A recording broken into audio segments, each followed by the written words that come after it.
المرور زهري سريع اللاعب زهري كيمرر عند العماري كتمر الفرصه تسلل يشير الحكم المساعد الاول. وغادي نشوفوا الاعاده. العمليه كان فيها هدف مرفوض دايل تم التسلل الزهري بطريقه كيصعب. نشوفوا العمليه هنا اللحظه ديال خروج كره سمير تناقش كذلك في الكره الاخيره. اذا والتماس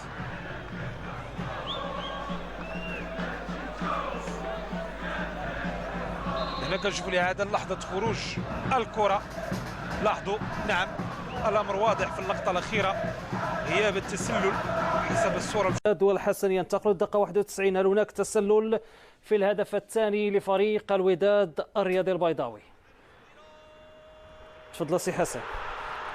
من خلال الحالات كيبان لي ان كاين نوعا ما اللاعب ديال الوداد البيضاوي سابق شويه اللاعب المدافع الثاني ديال حسنة اكادير، واللي كيأكد بان حتى اللاعب كان سابق حتى الكره. يعني هنا بغا نشوفوا نخليو الكره تمشي.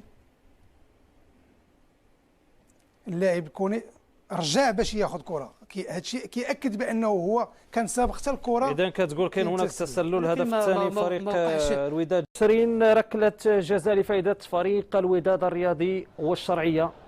ركله الجزاء التي اثارت حفيظه اكيد مكونات ولاعبي فريق المغرب الفاسي. واش بالفعل كان هناك ركله جزاء ولا ما كايناش؟ كنتابعوا عمليه احتجاج وغيتفضل السي مصطفى ليدر يعطينا التوضيح بخصوص هذه الحاله. من خلال الصوره بطبيعه الحال لا وجود للمس للاعب الكره باليد، باش ما نقولش لمسه يد، واللاعب لعب الكره بالراس ديالو. هذه اللي كنقولوا لها ركله جزاء خياليه. سي مصطفى غير كنقولوا لا وجود للخطا. بالفعل ما وجودش الخطا. غير شنو كان في الذهن ولا شنو شاف بوليفا؟ واش العمليه ديال اليد اللي كانت ديال لاعب فريق المغرب الفاسي هي اللي خلاته انه يظن بانه كان هناك لمسه يد؟ اكيد ما كايناش هناك لمسه يد، لكن لا وجود للمسه. كنظن انا كنعتقد على ان الفتح ديال اليدين ديال المدافعين هو اعتقد او يعني الشوفه اللي يمكن شاف ان اللاعب جاب الكره بيده، ولكن كان شي شويه ديال لان اللاعب لعب الكره اللور ما يمكنش لعبها. هو قريب للعمليه وكان قريب. لاش عاودتي الصوره كان قريب. الى عاودنا الصوره نواصلوا الى امكن ننتقلوا للدقيقه 69. هدف مرفوض لفريق المغرب الفاسي. واش بالفعل كان هناك هدف سليم ولا ما كاينش؟ كنتابعوا الهدف وغناخذوا التوضيح من السي مصطفى يدير عضو مديريه التحكيم الوطني بخصوص هذا الهدف المرفوض لفريق المغرب الفاسي. اذا غير نخرجوا الى امكان بخلاصه بخصوص هذه الحاله تابعناها يعني بالتدقيق حتى نوضحوا المشاهد الكريم، وهذا هو الدور ديالنا. السي مصطفى ليدر اعطينا رايك بخصوص هذه الحاله. بالنسبه لي دابا الان باقي ما سمع والو بوليفا. شوف ولكن نشوفوا حركه ديال اليد، نشوفوا الحركه ديال اليد الى امكان ديال سي بوليفا. كاين عمليه كيقول اللعاب بانه يلعب الكره ربما في الطريق حتى اصطدمت بالرجل ديال احد المدافعين.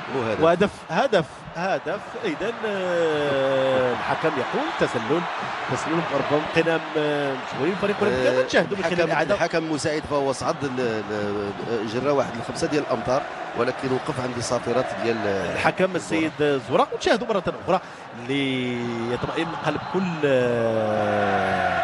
مشاهد يتابع معنا هذه المقابله. هل كان هناك ما يجعل التسلل؟ ما كاينش، ولكن كان شي حاجه اخرى الله اعلم اللي شافها زورا. نعم، اذا نشاهدوا مره اخرى الهدف الذي سجله فريق اولمبيك اسفي. هل كان هناك خطا؟ ربما خطا على الامر. اذا